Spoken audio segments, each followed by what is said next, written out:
Mummy भूख लगी है। ठीक है, हम लोग जा रहे हैं फल लेने। तुम लोग यहाँ आराम से रहना, घर से बाहर मत निकलना। चलो अब हम लोग उठ कर देखते हैं।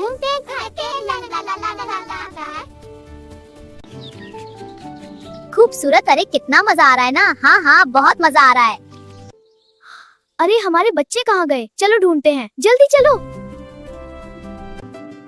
अरे बक, अच्छा फल खाने आए हो। ठीक है, चलो मस्ती करते हैं और खाना खा फल खाते हैं।